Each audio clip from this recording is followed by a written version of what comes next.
Hi all, this is Anjali और आज मैं आपको कराऊंगी user defined functions in C plus plus. So user defined functions, user यहाँ पर कौन है? हम जो कि प्रोग्रामर है, राइट?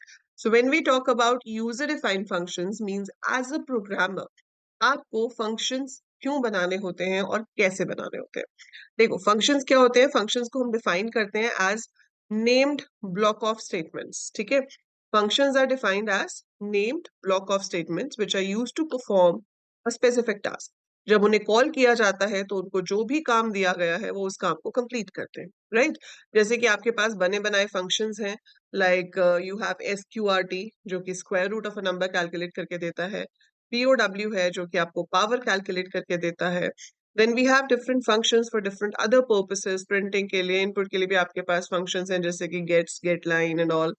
ठीक है, तो ये जो फंक्शंस हैं जो पहले से बने हुए होते हैं, जो फंक्शंस पहले से बने हुए होते हैं उन्हें हम लाइब्रेरी फंक्शंस कहते हैं या बिल्ट इन फंक्शंस कहते हैं। और उन्हें यूज करने के लिए आपको उनकी हेडर फाइल को इंक्लूड करना पड़ता है। तो जो भी उसकी हेडर फाइल होती है उसको आप हैश इंक्लूड के थ्रू इंक्लूड कर लेते हो। जैसे आपने hash include math dot H किया, तो आप मैथ से रिलेटेड फंक्शंस जैसे कि SQRT, POW इनको यूज कर सकते हो। ठीक है, अब जो फंक्शंस आपके पास पहले से नहीं बने हुए लेकिन आप फ्रीक्वेंटली उस काम को कर रहे हो, आप वही काम बार बार कर रहे हो। जैसे सिंपल सा एग्जांपल ले लेते हैं, फैक्टोरियल ऑफ नंबर। नंबर का फैक्टोरियल निकालने के लिए कोई फंक्शन पहले से नहीं बना हुआ, बट आपको फैक्टोरियल निकालना है तो आप क्या करोगे? आप उस लूप को बार बार लिखोगे। सो that is not a good programming technique कि मैं फैक्टोरियल निकालने के लिए हर बार पूरा लूप लगाऊं और फैक्टोरियल कैलकुलेट करूं। तो वहां पर आपके पास आ जाता है फंक्शंस, जहां पर आप फैक्टोरियल के लिए एक फंक्शन डिफाइन कर सकते हो और जब भी आपको फैक्टोरियल निकालना हो आप उस फंक्शन को कॉल कर सकते हो। सो हम एज अ प्रोग्रामर खुद से फंक्शंस बना सकते हैं जिन्हें यूजर डिफाइंड फंक्शंस कहते हैं। So what is the need of making a function? First thing is reusability of code. जो मैंने आपको बताया कि आपको सेम काम बार बार करना है तो आप उसको बार बार नहीं करोगे, आप उसे एक बार लिख लोगे और जितनी बार आप उसको एग्जीक्यूट करना चाहते हो उतनी बार उसको कॉल करोगे। तो जहां पर भी आपको चाहिए कि वो एग्जीक्यूट हो जाए, just call the function and the code will be executed over there. So that is reusability of code. ठीक है, तो वो हो गया आपका reusability of code।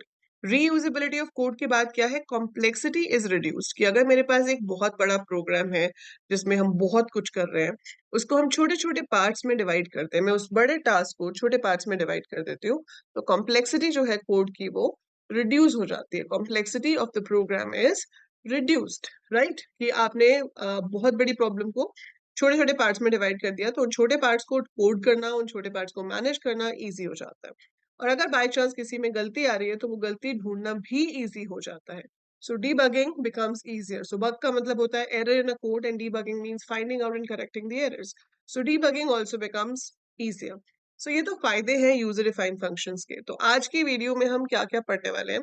आज हम पढ़ेंगे how to create a UDF, that is user defined function, types of UDF, when we will be doing कि user defined functions में inline functions क्या होते हैं, functions with default arguments क्या होते हैं, function overloading क्या होता है, and functions में call by reference कैसे काम करता है। ठीक है, so this is all we're going to do in today's video, so watch the video till the end to understand each and every aspect of functions carefully, right? So सबसे पहले देखते हैं कि फंक्शन बनता कैसे है।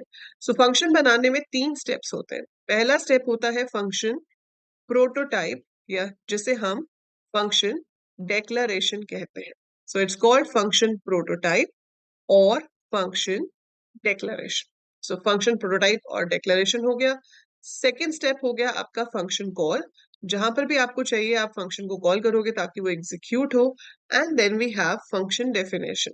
अब इसको हम 2 स्टेप्स में भी कर सकते हैं। अगर आप डिफाइन डेक्लेरेशन के साथ ही कर दो तो आपको अलग से डिफाइन नहीं करना पड़ता, पर हम यूजुअली ऐसे कर सकते हैं कि पहले डिक्लेयर कर दें, फिर जहां पे कॉल है कर लें और मेन खत्म होने के बाद आखिरकार फंक्शंस को डिफाइन करते हैं। So we can do like that. अगर हम उस तरीके से करते हैं तो प्रोटोटाइप में देखो क्या क्या आता है। प्रोटोटाइप मतलब कि फंक्शन किस टाइप की वैल्यू रिटर्न करेगा। Now one function can return only one value, ये रूल है। एक फंक्शन एक ही वैल्यू रिटर्न कर सकता है।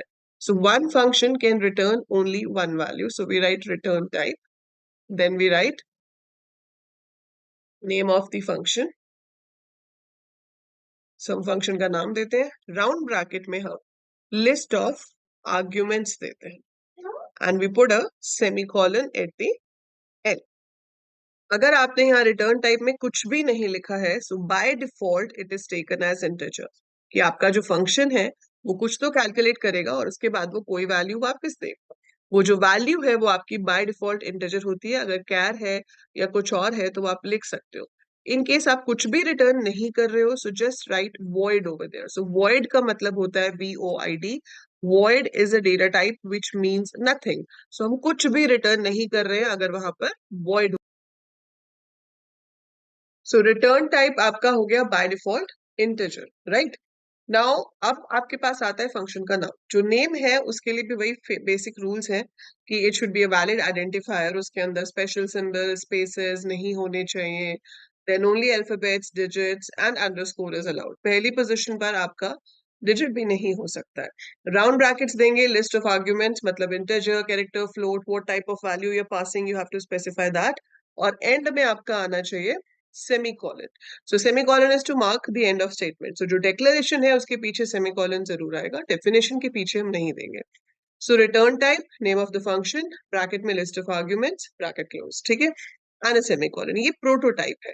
फॉर एग्जांपल अगर मुझे फैक्टोरियल के लिए बनाना है तो मैंने बनाया int factorial and I am passing one integer. अगर मैं HCF ऑफ टू नंबर्स बना रही हूँ, so it could be int HCF int comma int, मतलब हम दो इंटीजर्स का HCF निकाल रहे हैं, ठीक है। अगर आप एक table of a number print कर रहे हो तो डायरेक्ट कुछ भी रिटर्न नहीं कर रहे हो, तो it should be void table int, मतलब इस इंटीजर नंबर का टेबल प्रिंट होगा बट डायरेक्टली कुछ भी रिटर्न नहीं होगा।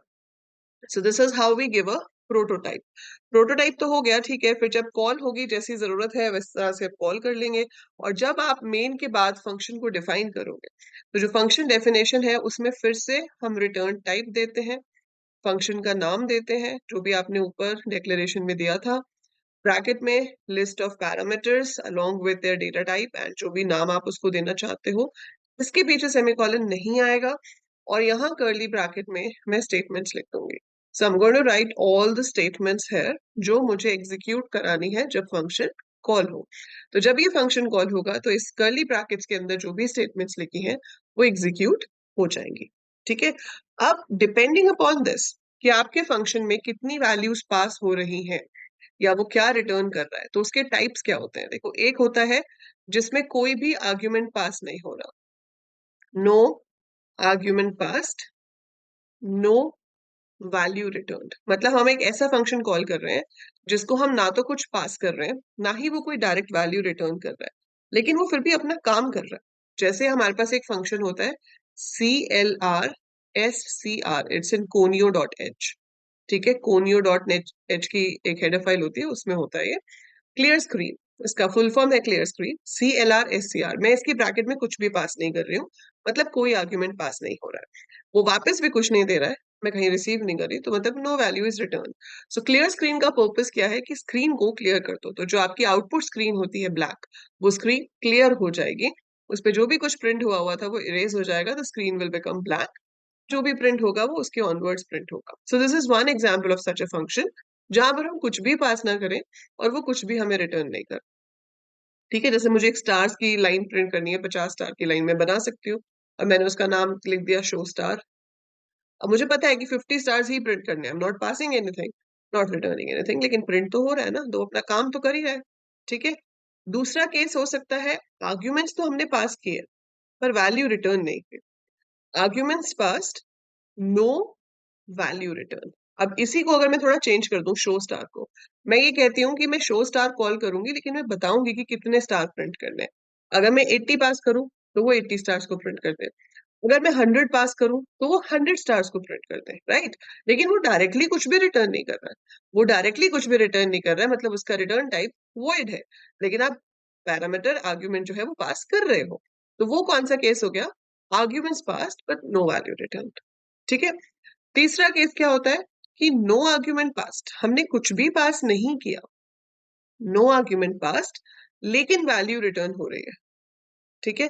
सो no argument passed but the value is returned, so हमने कोई आर्ग्यूमेंट पास नहीं किया लेकिन वैल्यू रिटर्न हुई, तो वो जो केस होगा वो कौन सा हो जाएगा? So no argument pass value return का केस हो सकता है आपका गेट कैर। आप एक फंक्शन है कॉल करते हो ऐसे, ch is equal to get char, it will read a character from the screen, और जो कैरेक्टर रीड होता है उसको वो ch में ले आता है। तो हमने कुछ पास तो नहीं किया लेकिन उसने कुछ रिटर्न तो किया है। ऐसे ही आप रैंडम फंक्शन को कॉल करते हो, रैंडम फंक्शन को जब हम कॉल करते हैं तो जो भी हमने कॉल किया है वो हमें 0 से लेके 1 के बीच में कोई भी रैंडम नंबर दे देगा। हमने कुछ पास नहीं किया लेकिन वो तो हमें वापस वैल्यू दे रहा है। So when you are not passing anything in the round brackets, आपकी ये राउंड ब्रैकेट्स खाली है लेकिन आपके पास वैल्यू वापस आ रही है, तो वो तीसरा केस हो जाता है। सबसे ज्यादा कॉमन केस होता है फोर्थ केस, जिसमें आर्ग्यूमेंट पास भी होता है, आर्ग्यूमेंट पास्ड वैल्यू रिटर्न। हम पास भी कर रहे हैं और वैल्यू भी रिटर्न हो रही है। सो आर्ग्यूमेंट पास्ट वैल्यू रिटर्न, इसके आपको बहुत एग्जांपल मिल जाएंगे। स्क्वायर रूट, आप नंबर भेजो बदले में इसका स्क्वायर रूट आएगा। आप पावर फैक्टोरियल जो आप खुद से बनाओगे, जो भी मेजरली जो फंक्शंस होते हैं वो ज्यादातर ऐसे होते हैं कि हम वैल्यू देते हैं और वो हमें कुछ कैलकुलेट करके वापस देते हैं। So those are the types which says argument passed and value return. ठीक है, सो ये किसी भी टाइप में आपका फंक्शन जो है वो लाई कर सकता है। तो मैं आपको एक पूरा कोड बना के दिखाती हूँ, लेट्स से HCF वाला। तो अगर मुझे HCF वाला कोड चाहिए तो मैंने ऊपर क्या लिखा, hash include iostream using name space.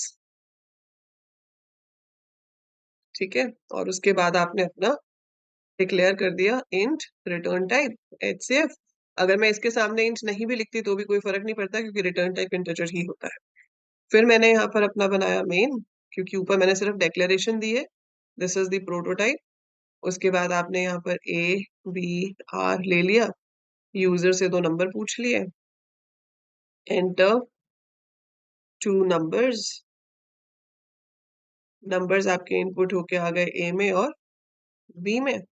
R में आपने कॉल कर लिया HCF of A comma B, और फिर आपने प्रिंट कर दिया HCF is R, like this, return 1. So that's how your main works. ठीक है, so we enter the two numbers, we call a function, A और B पास होंगे, कैलकुलेट होगा, R आ जाएगा, HCF हमने उसका प्रिंट करा दिया। फाइन, अब हम यहाँ पर आकर हमने प्रिंट कर दिया इंट, प्रिंट नहीं किया मतलब अब काम किया यहाँ पर। अब ये जो यहाँ से पास हो रहा है इसको हम कहते हैं actual arguments. What do we call it? Actual arguments. और ये जो है this is called formal arguments. तो ऊपर वाला क्या है? Actual arguments. नीचे वाला क्या है? Formal arguments. ठीक है, ये इनके नाम है, ये आपको पता होने चाहिए। पूछ सकते हैं what is the difference between actual argument and formal argument. तो जो एक्चुअल वैल्यूज है उन्हें एक्चुअल आर्ग्यूमेंट्स कहते हैं, जो रिप्रेजेंट कर रहे होते हैं उनको वो फॉर्मल आर्ग्यूमेंट्स होते हैं। अब यहाँ पर आप अपना लूप लगा लो कि भाई जब तक x mod y is not equal to 0 तब तक क्या करना है। तब तक आपने एक वेरिएबल ले लिया कुछ भी, यहाँ पे इंट z। तो z को हमने ले लिया x mod y, x में y पुट कर दिया और y में z पुट कर दिया। चलता रहेगा, जो डिवाइजर था वो डिविडेंड बन गया, जो रिमाइंडर था वो डिवाइजर बन गया। जब लूप से बाहर आएंगे तो y जो डिवाइजर है वो आपका HCF है, उसको आपने रिटर्न करा दिया। So that's the basic logic of HCF। ठीक है, तो लॉजिक वही रहेगा, आंसर भी वही रहेगा, सिर्फ कोड लिखने का तरीका बदल गया है। ठीक है, अब आपको कहोगे मैम ये तो सीधा हो ही रहा था मेन में लिख के, तो इसका क्या फायदा? अब इसका फायदा ये है, देखो एक तो आपका प्रोग्राम वेल स्ट्रक्चर्ड हो गया, आपका HCF का काम इधर हो रहा है, बाकी का काम इधर हो रहा है। दूसरा यहाँ पर क्या होता है कि अगर मैं आपको कहूँ अब कि HCF ऑफ 3 नंबर्स निकालो या HCF ऑफ 4 नंबर्स निकालो, तो आपको कितनी बार लूप लगाना पड़ता। अब अगर मुझे HCF ऑफ 3 नंबर्स निकालना है, सो इट्स वेरी सिंपल। मैं यहाँ पर क्या कर सकती हूँ, R1 is equal to HCF of A comma B। तो पहले A और B का HCF जो है वो R1 में आ जाएगा। फिर मैं R2 में निकाल सकती हूँ HCF of R1 comma C, कि जो पहले वाले 2 नंबर्स का HCF आया है उसको तीसरे नंबर के साथ फिर से HCF निकाल लो, तो जो फाइनल आंसर होगा वो आपका रिजल्ट हो जाएगा। अगर 4 के लिए होता तो मैं पहले कर सकती थी R1 is equal to HCF of A and B, R2 is equal to HCF of C and D, और उसके बाद जो R1 R2 में आया उसका HCF मेरा फाइनल HCF हो जाता। I could have done that way also. So ये हो गया रीयूजेबिलिटी ऑफ कोड, कि आप सेम फंक्शन को जितनी मर्जी बार चाहो उतनी बार कॉल कर सकते हो। आपकी कोई नेस्टिंग ऑफ लूप्स यहाँ नहीं हो रही है, आपका कोई बार बार सेम लूप आप नहीं लिख रहे हो, तो आपका कोड जो है वो बच रहा है, कॉम्प्लेक्सिटी जो है कम हो रही है। कोई अगर एरर आ जाए तो ढूंढना और ठीक करना भी आसान हो जाता है। So that's how we make functions normal. ठीक है, सो ये तो हो गए नॉर्मल फंक्शंस बनते कैसे हैं, किसी भी चीज के लिए बनाए जा सकते हैं। देन आपके पास एक टर्म आती है इनलाइन फंक्शंस की। देखो इनलाइन फंक्शंस जो है it's a request to the compiler basically. Normally functions कैसे एग्जीक्यूट होते हैं, हमें पता है कि हमारा प्रोग्राम सीधे तो एग्जीक्यूट होगा नहीं, पहले कन्वर्ट होगा किसमें, मशीन लैंग्वेज में, है ना। So your program is compiled into machine language and then it is executed. So जब कन्वर्ट हो रहा होता है आपका कोड, तो एक फंक्शन कॉल जो है वो रिप्लेस होती है जंप स्टेटमेंट से। So function call is replaced by a jump statement. मतलब जहां पे फंक्शन कॉल हो रहा है वहां से कंट्रोल जंप करके जाता है फंक्शन पे, फंक्शन को एग्जीक्यूट करता है, फिर वापस आता है वहीं पे जहां से कॉल हुआ था। ठीक है, जिसे branch and save return address कहते हैं, या पढ़ोगे जब कंप्यूटर आर्किटेक्चर सब्जेक्ट पढ़ोगे तो। बट अभी के लिए it is replaced by a jump statement. So jump is a time consuming thing. Process has to stop in between. जो current program execute हो रहा है उसको रोकते हैं बीच में, जाते हैं दूसरे फंक्शन पे, उसको एग्जीक्यूट करते हैं, फिर वापस आते हैं। So it's a time consuming, चाहे कितने भी सेकंड्स लगते हैं। पर जब बहुत छोटे फंक्शंस होते हैं, बड़े फंक्शंस के लिए तो कोई प्रॉब्लम नहीं, फायदा ही है। पर जब बहुत छोटे फंक्शंस होते हैं तो ये प्रॉब्लम हो जाती है कि टाइम ज्यादा कंज्यूम हो रहा है।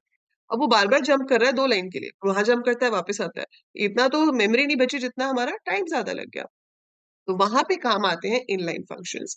तो जो आपके सिंपल फंक्शंस हैं, आप उन फंक्शंस के आगे इनलाइन कीवर्ड लिख सकते हो। आप लिख सकते हो इनलाइन वॉइड प्रोसेस, और उसके अंदर जो भी आपकी स्टेटमेंट्स हैं वो आप यहाँ पर लिख दो। अब इनलाइन कीवर्ड लिखने से क्या होगा कि जिस जगह पर आप उस फंक्शन को कॉल करोगे, ठीक है, जैसे मान लो मेन में आपने उस फंक्शन को कहीं से भी कॉल किया, आपने यहाँ से प्रोसेस को कॉल किया, तो इसकी जगह पर जंप स्टेटमेंट नहीं आएगी। वो क्या करेगा, code of the function, code of the function is pasted at the place of function call. So जिस जगह पर आपका फंक्शन कॉल हो रहा है उस जगह पर फंक्शन का कोड ही पेस्ट हो जाएगा। फंक्शन का कोड ही पेस्ट हो गया। जैसे कि मान लो मैं अगर आपको बोलूं, आप एक नॉवल पढ़ रहे हो और मैं बोलूं रेफर टू पेज नंबर 78, आप जो पढ़ रहे हो पैराग्राफ को पढ़ते पढ़ते आपको फिर पेज नंबर 78 पे जाना पड़ रहा है, फिर आप वापस आए, थोड़ा सा आपने पढ़ा, उसमें मैंने फिर लिख दिया रेफर टू पेज नंबर 78, फिर उधर जाना पड़ रहा है। तो आपको बार बार जंप करना पड़ रहा है, आपको उस पेज पे जाना पड़ता है, वापस आते हो, जाते हो, आते हो। उसकी जगह पे क्या हुआ, वो जो पेज नंबर 78 पे जो 2-4 लाइंस है वो मैंने वहीं पे लाकर पेस्ट कर दी बार बार। सो उससे क्या होगा, मेमोरी थोड़ी ज्यादा लगेगी क्योंकि वो पेस्ट हो गया, पर टाइम तो सेव हो जाएगा। आपका टाइम नहीं लगेगा जंपिंग में, वहीं पे आपका काम हो जाएगा। तो जब छोटा कंटेक्स्ट हो तो it's better to paste it. जब बड़ा हो तो ठीक है, जंप करना ही सही है, पर जब छोटा कंटेक्स्ट हो तो वो पेस्ट हो सकता है। So code of the function is pasted at the place of function call, अगर हमने ये इनलाइन कीवर्ड दिया है। और ये जरूरी नहीं है कि आपने फंक्शन के साथ इनलाइन कीवर्ड दे दिया तो वो इनलाइन बन ही जाएगा। Inline keyword is a request to the compiler. आप कंपाइलर को रिक्वेस्ट कर रहे हो कि हो सके तो इसे इनलाइन बना दीजिए। और अब वो किसको इनलाइन बनाएगा, जिस फंक्शन में लूप्स ना हो, जिसमें कॉम्प्लेक्स स्टेटमेंट्स ना हो, जैसे कि नेस्टेड इफ एल्स वगैरह ना हो। तो जो सिंपल फंक्शंस हैं, the smaller and the simple functions, they are converted to inline functions. Other functions are not converted to inline functions. Only simple small functions are converted to inline, otherwise आपको एक warning आ जाती है कि this particular function can not be converted to inline function. तो compiler आपको inform कर देता है कि आपने इनलाइन लिखा था लेकिन मैं उसको इनलाइन नहीं बना रहा, और अगर वो बनाता है तो फिर वार्निंग नहीं देता है। ठीक है, so that is inline function. बस ये थ्योरेटिकल कंसेप्ट है, ये आपको पता होना चाहिए। आपके आउटपुट में इससे कोई फर्क नहीं पड़ेगा, चाहे आप इनलाइन बनाओ या नहीं बनाओ, you will get your output the same way. Then आपके पास आ जाता है फंक्शन ओवरलोडिंग। फंक्शन ओवरलोडिंग का मतलब क्या है, it is a way of polymorphism. So function overloading is a technique of polymorphism, that is a single thing behaves in different forms. So ये क्या करता है, it supports polymorphism. इसका मतलब क्या होता है कि एक नाम के एक से ज्यादा functions हम बना सकते हैं। So we can have more than one function with same name. जी हाँ, so एक नाम के एक से ज्यादा functions बन सकते हैं, लेकिन उनका नंबर और टाइप ऑफ आर्ग्यूमेंट डिफरेंट होना चाहिए। जैसे कि मैंने बनाया void area float r, और यहाँ पर क्या किया, फ्लोट ए डिक्लेयर कर लिया। ए क्या हो गया, 3.14 इंटू आर, और फिर मैंने यहाँ पर लिख दिया return a. So this is to find area of a circle. मैंने सेम प्रोग्राम के अंदर एक और एरिया बनाया और उसके अंदर ले लिया int l int b और फिर यहां पर लिया int a is equal to length into breadth and then I write return a। ठीक है, सो इससे क्या होगा, आपका एरिया रिटर्न हो जाएगा। सो यहाँ पर क्या हुआ, एरिया ऑफ सर्कल है, यहाँ पे एरिया ऑफ रेक्टेंगल है, दोनों का नाम एरिया है और डिफरेंट क्या है, the arguments, the number of arguments और द टाइप ऑफ आर्ग्यूमेंट्स। तो अब इन दोनों में से कौन सा फंक्शन कॉल होगा वो डिपेंड करता है कि जहां पर आप इसको कॉल कर रहे हो वहां पर आप कितनी वैल्यूज भेज रहे हो। So if I am passing one, ये इस वाले को कॉल करेगा, और अगर मैं दो वैल्यूज भेज रही हुई इंटीजर टाइप की तो ऑब्वियसली वो इस वाले को कॉल करेगा। So which of the function has to be executed, so which of the function has to be executed depends on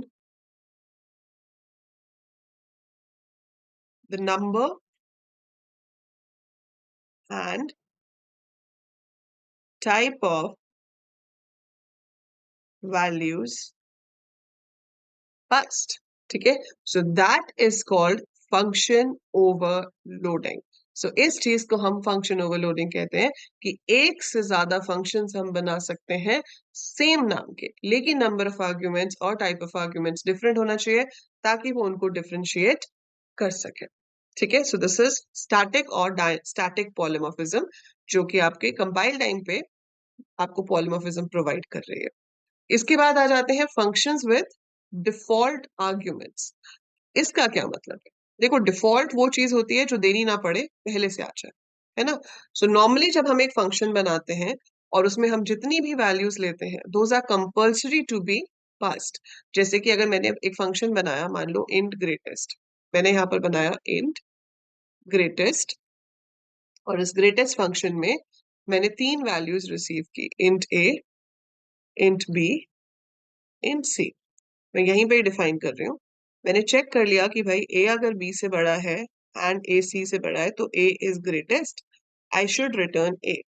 else if B अगर ए से बड़ा है एंड बी अगर सी से बड़ा है so I should return B, else I should return C.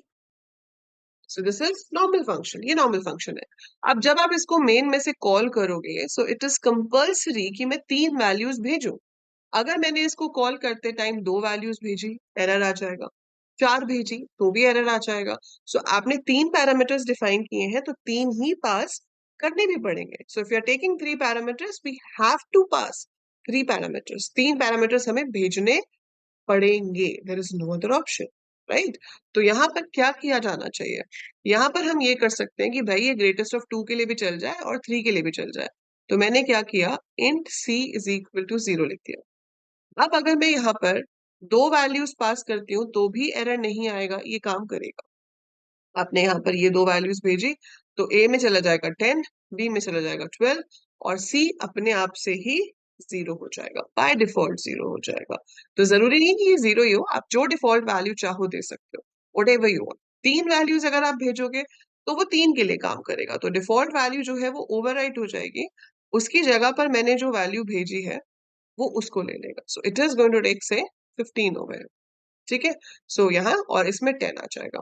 So if you pass a value it takes it, if you don't pass it takes the default value, that's the purpose of default argument, simple.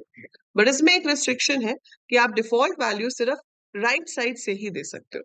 जैसे मैं ये नहीं कर सकती कि मैं B को default दे दूं और सी को ना दूं। तो अगर मैं बी को दे रही हूँ तो मुझे सी को भी देनी पड़ेगी। तो जहां आपने एक को डिफॉल्ट दे दिया उसके पीछे जितने भी हैं वो डिफॉल्ट ही होंगे फिर, ठीक है। हम बीच में से स्किप नहीं कर सकते। सो जहां एक डिफॉल्ट हो गई उसके पीछे के सारे डिफॉल्ट ही होंगे। There is no other option of having default argument, so we can always skip only from the right hand side. Left side के वेरिएबल्स को आप स्किप नहीं कर सकते हो। तो ये भी आपका सेम ही फंक्शन है पर अलग अलग तरीके से कॉल हो सकता है। So kind of polymorphism it supports, but यहाँ function एक ही है, ठीक है, and it works in different ways. So ये हो गए default arguments. Now one more thing about functions which you should know over here is call by value and call by reference. देखो by default जब functions बनते हैं तो वो call by value ही होते हैं। Call by value का मतलब क्या होता है कि जो आपके actual arguments हैं वो आपके फॉर्मल आर्ग्यूमेंट्स में कॉपी होंगे और दैट्स इट। उसके बाद उनका उसके साथ रिलेशन खत्म। अब आप जो मर्जी करो अपने फॉर्मल आर्ग्यूमेंट्स के साथ, उसका एक्चुअल आर्ग्यूमेंट्स पे कोई इफेक्ट नहीं पड़ेगा। मैं आपको एक एग्जाम्पल के साथ समझाती हूँ। जैसे मान लो मैंने एक फंक्शन बनाया टू स्वैप टू वेरिएबल्स, ठीक है। अब हम क्या करते हैं, हमने यहाँ पर डिक्लेयर किया इंट ए, जिसमें मैंने 25 पुट कर दिया, बी जिसमें मैंने 32 पुट कर दिया। तो यहाँ पे क्या हो रहा है, ए को मेमोरी एलोकेट हो रही है जिसमें 25 स्टोर हो रहा है, बी को मेमोरी एलोकेट हो रही है जिसमें 32 स्टोर हो रहा है। आपने यहाँ पर प्रिंट करवा दी ए और बी की वैल्यू, ठीक है, ए और बी प्रिंट हो गए। फिर आपने कॉल किया स्वैप, स्वैप में पास किया ए और बी को, और फिर से आपने प्रिंट करा दी ए और बी की वैल्यू। पहले ए और बी प्रिंट हुए 25 32। आप एक्सपेक्ट कर रहे हो कि इसके बाद प्रिंट हो जाएगा 32 25, बट ऐसा होगा नहीं। ये अभी भी 25 32 प्रिंट करेगा। ऐसा क्यों करेगा? क्योंकि जब ये कॉल होती है स्वैप ए कॉमा बी, तो ये जो एक्चुअल आर्ग्यूमेंट है ए, ये एक्स में आ जाता है। तो एक्स में वो वैल्यू कॉपी हो जाती है जो ए में है, वाई में वो वैल्यू कॉपी हो जाती है जो बी में है। सो आपका एक्स इधर आ गया, वाई इधर आ गया। सो 25 32 इनको अपनी फ्रेश मेमोरी एलोकेट हुई है। They've got their fresh memory allocated. So fresh memory allocate होने से क्या होता है, z is equal to x, इसमें 25 आ गया, x is equal to y, 32 इधर गया, फिर आपका ये चेंज हो गया, इधर 32 आ गया, इधर 25 आ गया। ठीक है, एक्सचेंज हो गया। एक्सचेंज हो गया, पर वो तो x और y में हुआ ना, x और y में हुआ, उसका a और b के साथ तो कोई लिंक ही नहीं था। ए और बी तो अलग मेमोरी लोकेशंस हैं। तो आप जो चेंजेस कर रहे हो वो तो एक्स और वाई में हो रहे हैं, उनका ए और बी के साथ कोई लेना देना ही नहीं है। This is called by value, that values of actual arguments are copied into formal arguments. So values of actual arguments are copied into formal arguments and any changes you make are not reflected by. आप कोई भी change करो वो वापस reflect नहीं होता है। ये बहुत ही इंपॉर्टेंट क्वेश्चन है, आपको अपने प्रैक्टिकल्स में भी पूछा जा सकता है, आपको थ्योरी एग्जाम में भी पूछा जा सकता है। What is the difference between call by value and call by reference? Must explain it with example. So call by value is when values of actual arguments are copied to the formal arguments. Any changes made are not reflected. Call by reference में क्या होता है, हम इसके आगे ये sign लगा देते हैं। इससे देखो बहुत फर्क पड़ जाता है। बहुत फर्क क्या पड़ जाता है, अब ये बनेंगे ही नहीं। This is not going to be there. क्यों? क्योंकि अब ये क्या हो रहा है, स्वैप ए कॉमा बी, और ए किस में जा रहा है, इस लाइन में। ये स्टेटमेंट बन रही है int ampersand X is equal to A. दूसरी बन रही है int ampersand Y is equal to B. अब जिसके साथ एम्परसेंड लगा होता है वो हो जाता है रेफरेंस ऑपरेटर। Reference operator मतलब it is a nickname for A. So it is just another name for an existing variable. ये एक already existing variable का एक और नाम है। तो इसी का नाम X हो गया, इसी का ही नाम Y हो गया। So इसी को एक और नाम दे दिया। अब आप जब चेंजेस करोगे तो वो एक्चुअल चेंजेस जो है वो यहाँ पर हो रहे होंगे। सो यहाँ पर 32, यहीं पे 25 होगा ताकि आपके चेंजेस रिफ्लेक्ट हो। बस इतना सा एम्परसेंड लगाने से। और ये एम्परसेंड ये बताता है कि भाई don't allocate new memory for your formal arguments. Formal arguments को कोई न्यू मेमोरी एलोकेट नहीं होगी। It will be referring to the same memory locations. तो वो सेम उन्हीं मेमोरी लोकेशंस को रेफर कर रहा है जो आपके मेन में थी। अब आप जो चेंजेस यहाँ करोगे वो चेंजेस वापस रिफ्लेक्ट होंगे। So changes are reflected back in case of call by reference, and वो किससे होता है, एम्परसेंड साइन से, जिसे द रेफरेंस ऑपरेटर कहते हैं। It refers to the same memory location table. तो हमारे पास कंपाइलर के पास एक मेमोरी मैपिंग टेबल होता है जिसमें वो पूरा स्टोर करके रखता है बकायदा कि ये वेरिएबल है, इसका ये एड्रेस है, ये वेरिएबल है, इसका ये एड्रेस है, ताकि वो उसको अच्छे से रेफर कर सके। सो वैसे ही जब वो एक्स और वाई को लेगा तो वो उसकी अलग से मेमोरी क्रिएट नहीं करेगा, बट उसकी एंट्री सेम उसी एड्रेस के लिए कर देगा जो राइट हैंड साइड वाले वेरिएबल का एड्रेस होगा। जैसे एक्स की एंट्री हो जाएगी ए के लिए, वाई की एंट्री हो जाएगी बी के लिए। सो दैट इज अबाउट फंक्शंस। तो ये तो है यूजर डिफाइंड फंक्शंस। अब जब हम सी प्लस प्लस में कोड कर रहे होते हैं तो फंक्शंस क्लासेस के अंदर भी बन सकते हैं, क्लासेस के बाहर भी बन सकते हैं। तो आप भी तो आज हमने देखा कि क्लासेस के बाहर फंक्शंस क्या होते हैं। नाउ जैसे यूजर डिफाइंड फंक्शंस है, वैसे ही यूजर डिफाइंड डेटा टाइप्स होते हैं। मतलब हम खुद से अपना फुल फ्लेश्ड डेटा टाइप भी बना सकते हैं। We can create a proper data type of our own, जो कि हम शुरू करेंगे नेक्स्ट क्लास में जब हम बनाएंगे क्लास कैसे बनाते हैं। तो ये वाली क्लास नहीं जो हम पढ़ रहे हैं, बट सी प्लस प्लस में ऑब्जेक्ट्स बनाने के लिए क्लास कैसे बनाते हैं। So how do we create a class, that is what we are going to learn in the next video. और तब वहां पर आप देखोगे कि क्लास के अंदर फंक्शंस कैसे बनते हैं। ठीक है।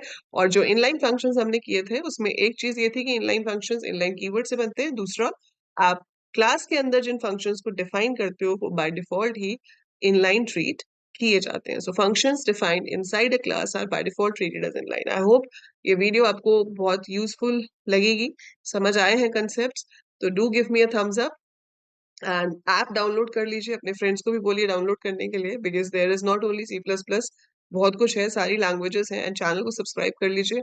So spread it, spread the name AEC AL coders, है ना। सो AL कोडर्स रोक रोक rock. So all the best everyone, take care, I'll see you in the next video.